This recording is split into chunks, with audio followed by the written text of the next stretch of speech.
Assalamualaikum warahmatullahi wabarakatuh. Alhamdulillahi rabbil alamin. Summa alhamdulillahi rabbil alamin.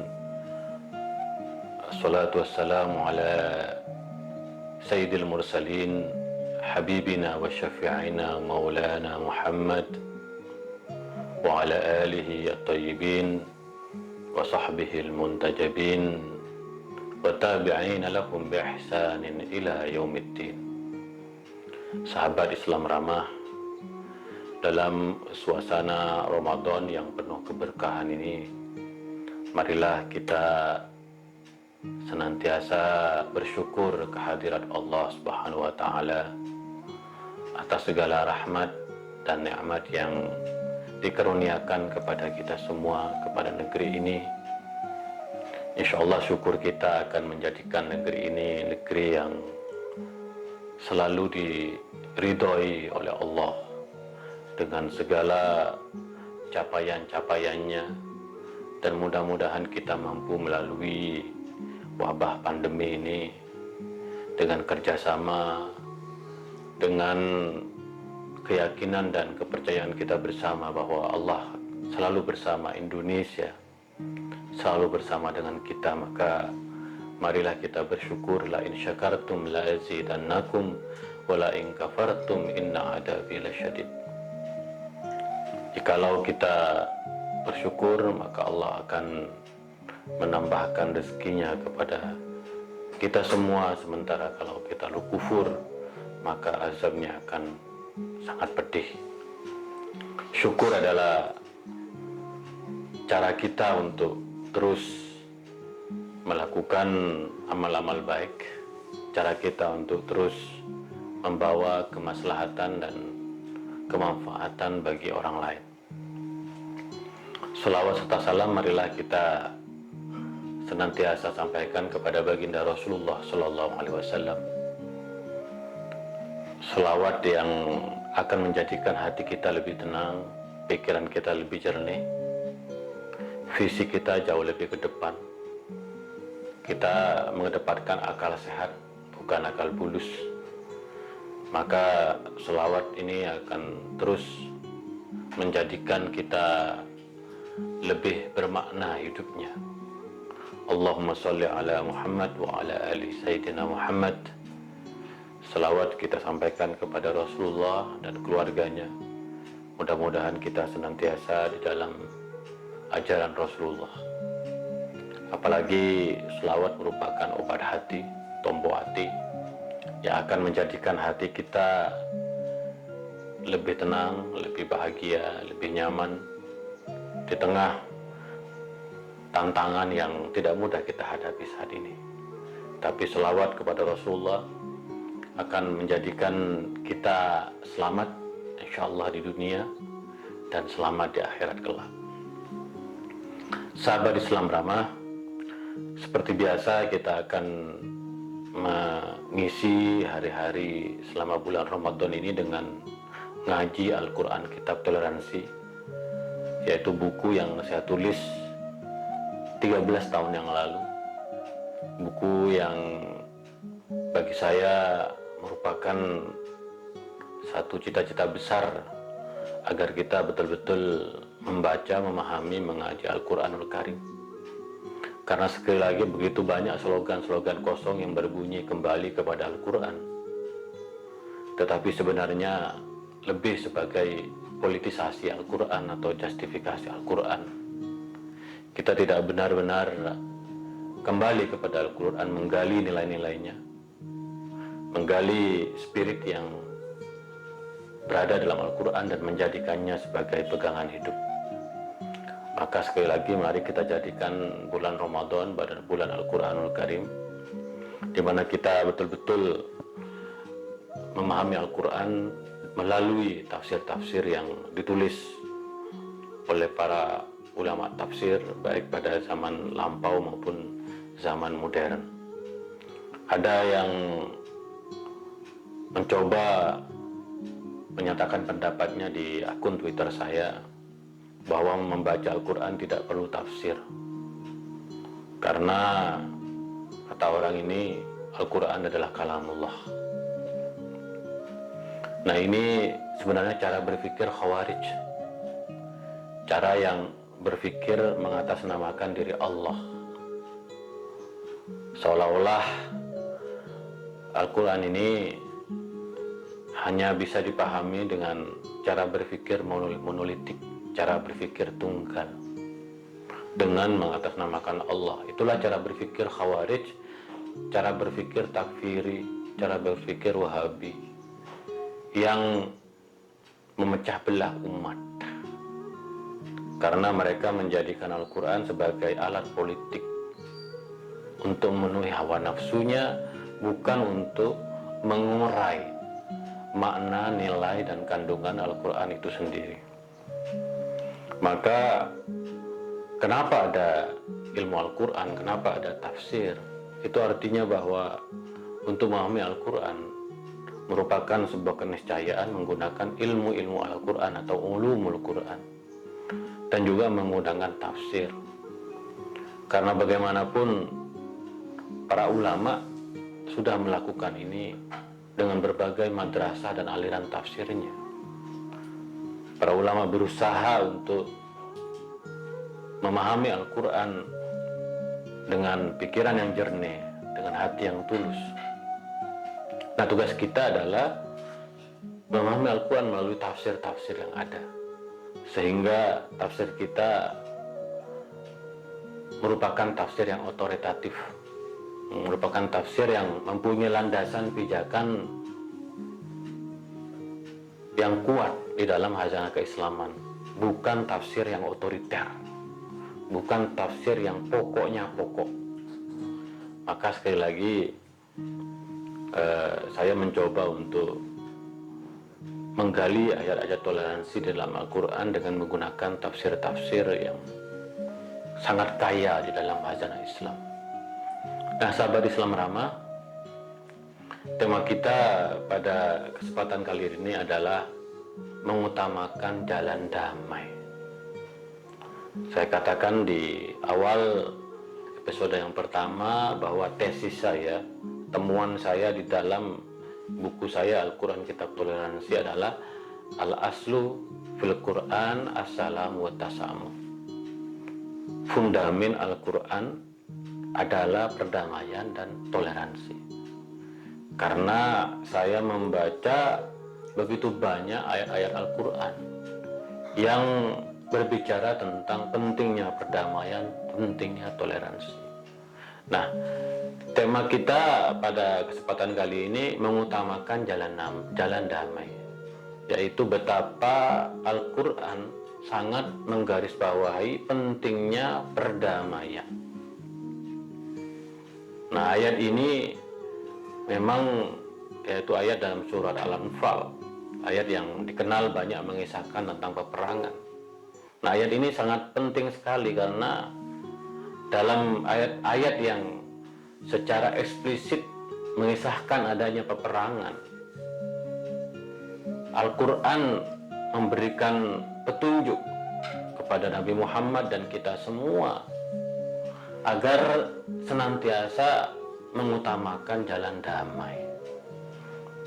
Nah, pertanyaannya kenapa Al-Quran, Allah SWT mengajak kita untuk mengutamakan jalan damai? Jawabannya yaitu 3. Yang pertama, karena Allah Maha Damai. Seperti kita tahu bahwa Allah adalah As-Salam, Maha Damai. Allah menghendaki bahwa kita terus menjaga perdamaian, karena esensi dari penciptaan manusia adalah mewujudkan perdamaian yang disebut sebagai khalifah. Maka kata-kata khalifah itu sebenarnya adalah satu predikat yang diberikan Allah kepada kita semua, bahwa kita adalah makhluk yang mengutamakan perdamaian. Maka sangat aneh kalau ada kelompok seperti Hizbut Tahrir yang menggaungkan khilafah, ingin mendirikan khilafah, nanti ada khalifah, tetapi memecah belah umat Islam. Itu sangat tidak benar. Allah Maha Damai menciptakan kita manusia sebagai wakilnya di muka bumi, yaitu Khalifatullahi fil ardi, untuk mewujudkan perdamaian, untuk mewujudkan salam tadi itu. Maka karena Allah Maha Damai dan kita sebagai hamba Allah, kita ada sebagai ciptaan dan makhluk Allah, kita berkewajiban untuk mewujudkan perdamaian di muka bumi. Maka kita beruntung sebagai warga Indonesia, karena di dalam konstitusi kita, pembukaan Undang-Undang Dasar 45, kita sebagai bangsa harus berperan aktif dalam mewujudkan perdamaian dunia. Itu artinya bahwa Indonesia harus damai untuk mewujudkan perdamaian dunia. Jadi sudah sempurna. Sebagai muslim, kita dituntut untuk mewujudkan perdamaian, mengutamakan jalan damai. Dan sebagai warga Indonesia, kita dituntut untuk menjadi teladan bagi perdamaian dunia. Ini tidak lain karena Allah yang Maha Esa, Allah yang Maha Kuasa adalah Allah yang Maha Damai. Allah tidak ingin kita berpecah belah. Allah tidak ingin kita saling membunuh. Allah tidak ingin kita saling menebarkan fitnah. Allah ingin kita semua adalah damai. Maka zikir kita dalam salat, Allahumma antas salam wa minkas salam wa alaika ya'udus salam fahayyina rabbana bisalam wa adkhilna jannata darus salam. Maka surga pun disebut dengan rumah damai. Jadi kalau kita ingin menjadikan hidup ini sebagai surga, maka wujudkan perdamaian. Yang kedua, kenapa kita harus mengutamakan jalan damai? Karena Nabi Muhammad adalah teladan perdamaian. Ini yang harus juga menjadi komitmen. Allah Maha Damai dan Nabi Muhammad adalah teladan perdamaian. Maka Rasulullah begitu sangat dihormati oleh dunia karena Rasulullah adalah simbol perdamaian.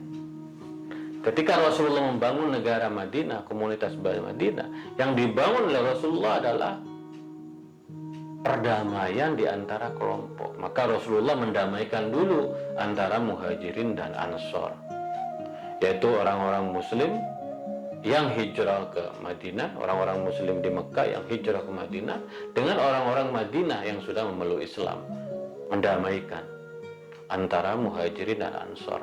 Setelah itu mendamaikan antara orang-orang Muslim dengan orang-orang non-Muslim di Madinah. Maka Rasulullah begitu dihormati oleh semua kalangan, oleh semua kelompok, karena yang dibangun oleh Rasulullah adalah perdamaian.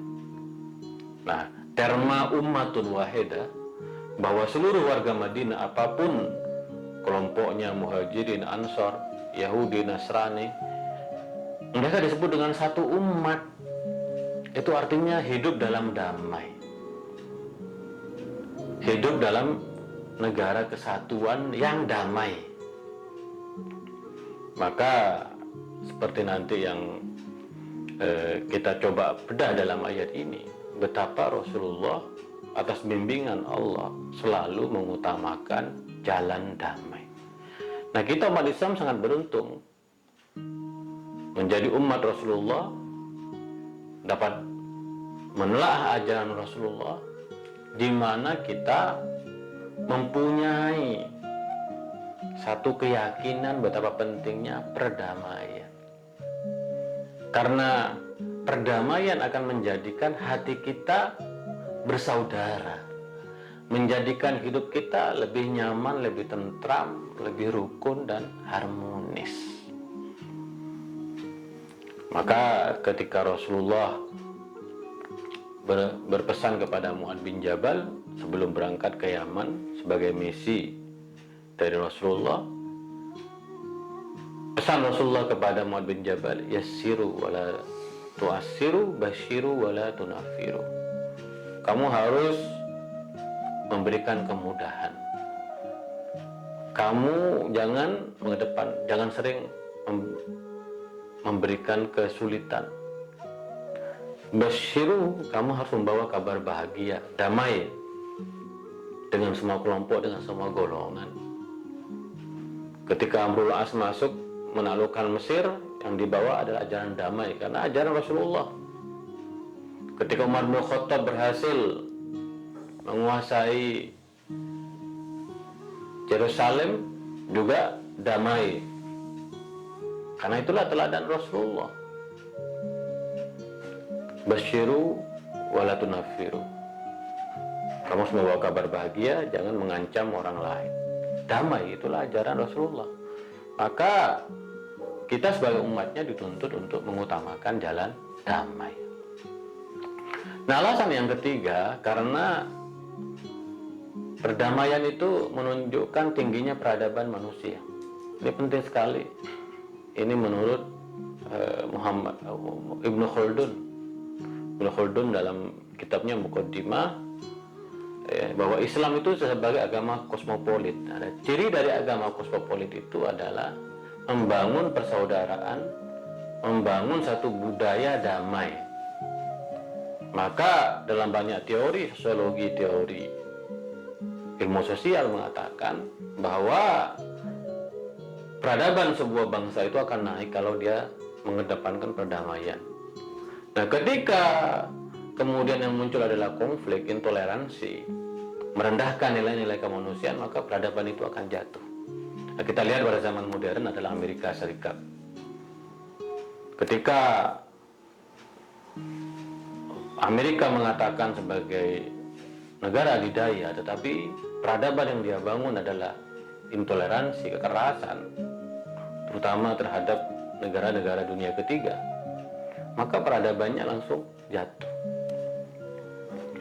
Maka perdamaian itu menjadi penting karena Indonesia akan menjadi maju. Kita ini umat Islam Indonesia akan berperan positif kalau kita betul-betul menjaga perdamaian sesama muslim dan menjaga perdamaian dengan umat yang lain, kalangan non-muslim dan juga aliran kepercayaan. Maka kita sebagai umat Islam bertanggung jawab untuk menjadi teladan untuk mewujudkan perdamaian ini. Nah, ayat wa in janahu lis-salmi fajnah laha wa tawakkal 'ala Allah innahu huwas samiul alim. Ada dua pesan. Nah, ayat ini sekali lagi berada di tengah-tengah tentang perintah perang. Kita tahu bahwa Rasulullah hidup dalam konteks sosial yang mendapatkan ancaman dari musuh-musuh dan lawan-lawan politiknya. Dan mereka mengancam, menyerang Rasulullah dan umat Islam. Maka Al-Quran memberikan mandat, wa qatilul ladzina yuqatilunakum, dan hendaklah kamu memerangi orang yang ingin memerangimu. Jadi perang yang dilakukan Islam sungguhnya adalah perang yang bersifat defensif, yaitu mempertahankan diri dari ancaman musuh. Wala ta'tadu, dan jangan berlebihan dalam perang itu. Karena pesan Rasulullah kepada pasukannya setiap melakukan perang, kamu jangan bunuh anak-anak, jangan bunuh orang tua, jangan bunuh perempuan, jangan rusak tempat ibadah, gereja, sinagog, jangan lukai pendeta, jangan bunuh hewan, jangan hancurkan tanaman. Nah, ini penting prinsip dalam perang. Nah, tetapi dalam ayat ini ada penegasannya. Wa in janahu lis-salmi fajna laha. Tetapi ketika mereka menghendaki perdamaian, maka kamu harus memilih jalan damai. Ini perintah langsung. Memang ada banyak tafsir mengatakan bahwa ayat ini dinasakh, dihapus dengan ayat tentang perang. Tapi kata Imam Ar-Razi dalam tafsir Kabir Mafatihul Ghaib, ya tidak mungkin bahwa ayat ini dihapus oleh ayat perang. Tidak mungkin. Yang terjadi sebenarnya adalah ini sebagai penegasan bahwa kalau kamu diperangi, kamu wajib mempertahankan diri. Tetapi ketika mereka mengutamakan jalan damai, maka kamu harus memilih jalan damai. Bahkan dalam beberapa sejarah, kitab-kitab sejarah Rasulullah, kita bisa melihat dalam setiap peperangan Rasulullah menawarkan terlebih dahulu upaya-upaya damai. Maka di dalam hukum internasional yang terkait dengan perang, apa yang dilakukan Rasulullah selalu menjadi rujukan dalam hukum internasional, bahwa perang itu bukan tujuan.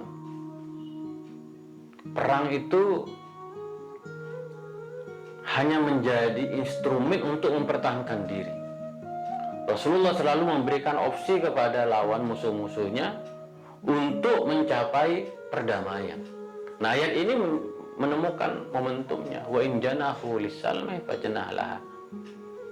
Dan ketika musuh-musuhmu menghendaki perdamaian, jalan damai, maka kamu harus memilih jalan damai. Nah, ini dalam situasi perang. Al-Quran memberikan perintah agar kita memilih jalan damai. Apalagi dalam situasi damai. Maka dalam situasi damai tidak ada pilihan lain untuk menjadikan suatu situasi damai sebagai alasan untuk berperang. Maka sangat disayangkan dalam beberapa momen politik yang lalu kita melihat seolah-olah pemilihan umum, pemilu itu adalah perang. Ada yang mengatakan perang Badar. Menurut saya kebablasan. Menggunakan terma dalam kontestasi politik sebagai perang Badar itu adalah pemahaman yang kebablasan. Karena sebenarnya kita hidup dalam situasi damai. Tidak ada musuh yang mengancam negara ini. Yang terjadi hanya kontestasi politik untuk mendapatkan kekuasaan. Dan karena itu istilah perang Badar itu sekali lagi ahistoris dan kebablasan. Maka belajar mengambil hikmah dari pesan dari ayat ini, wa in janahu lis-salmi fajnah laha. Kalau musuh-musuhmu menghendaki perdamaian, maka kamu harus menerima jalan damai itu. Wa tawakkal 'ala Allah, ini penting, dan berserah dirilah kamu kepada Allah, innahu huwas samiul alim. Kenapa wa tawakkal 'ala Allah? Karena Allah Maha damai. Allah menghendaki kita itu damai. Tidak ada pertumpahan darah, tidak ada peperangan. Kita harus tepos seliro, bersahabat, bersaudara dengan sesama. Maka kita bersyukur di negeri ini. Kita hidup damai di tengah keragaman agama, keragaman suku, keragaman ormas, keragaman bahasa. Nah, kita ini mempunyai kesempatan untuk menjadi peradaban besar di dunia. Karena pada diri bangsa ini sudah memilih jalan Pancasila, yaitu jalan perdamaian di tengah kebinekaan. Maka apapun perbedaan yang ada, perbedaan mazhab, perbedaan arah politik, dan lain-lain, harus kita pahami sebagai bagian dari fastabiqul khairat, berlomba-lomba dalam kebajikan, bukan bagian dari menciptakan konflik, apalagi peperangan. Maka sekali lagi kita sebagai bangsa harus banyak-banyak bersyukur kepada Allah, karena kita diberikan kesempatan untuk menjadikan negeri ini negeri yang maju, negeri yang makmur, negeri yang berkeadilan. Nah, sahabat Islam ramah, sekali lagi bahwa kita harus mengutamakan jalan damai. Kita harus menjadikan toleransi sebagai kekuatan bagi negeri ini. Semakin damai, semakin toleran, maka negeri ini akan semakin maju, akan semakin makmur. Karena seluruh warganya ingin berbuat baik, ingin beramal, ingin bekerja, ingin saling bahu-membahu antara satu kelompok dengan kelompok yang lain. Maka sekali lagi, kalau kita betul-betul yakin bahwa Allah itu maha damai, bahwa Allah itu betul-betul ingin agar kita semua damai, maka kita akan lebih tenang, karena sekali lagi kita tidak akan punya musuh. Yang terjadi adalah perbedaan pendapat, paling jauh perbedaan pendapatan, tapi hati kita itu nyaman, tidak merasa terancam dengan kehadiran orang lain. Kita akan selalu sadar bahwa perbedaan di antara kita adalah kekuatan kita. Kalau kita damai, justru perbedaan kita akan menjadi kekuatan kita. Nah, selanjutnya memang kita harus banyak meladani Rasulullah Shallallahu Alaihi Wasallam. Jangan menggambarkan Rasulullah sebagai sosok yang ingin selalu berperang, tidak. Kalau kita lihat berapa tahun sih Rasulullah berperang, itu sebenarnya fasenya lebih sedikit dari Rasulullah membangun. Rasulullah membangun perdamaian, keharmonisan. Dan kita sudah tahu melalui ayat ini, Allah sendiri selalu mengingatkan kepada Rasulullah dalam situasi perang sekalipun, kalau musuh-musuhmu mengutamakan jalan damai, tidak ada pilihan lain kecuali berdamai. Nah, memang kita ini harus menulis kembali sejarah Nabi, karena seolah-olah perang itu menjadi tujuan. Dan ada yang banyak mengatakan bahwa kitab-kitab sirah itu ditulis dalam suasana politik konfliktual.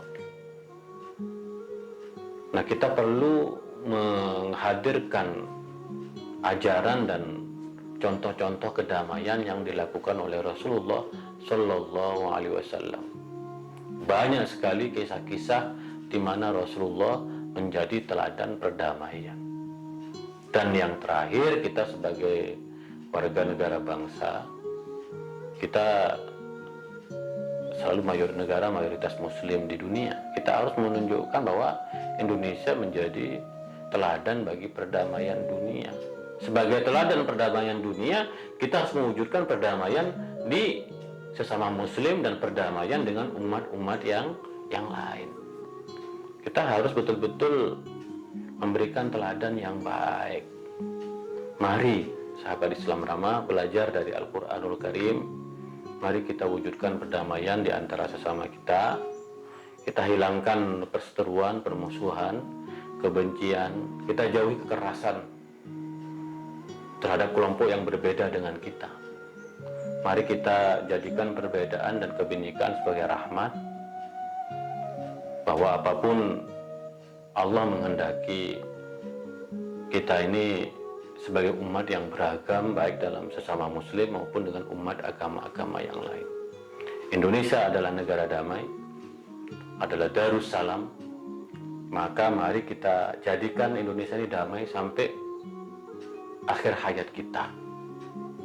Jangan pernah ada upaya-upaya di mana menciptakan perseteruan di antara kita, permusuhan di antara kita.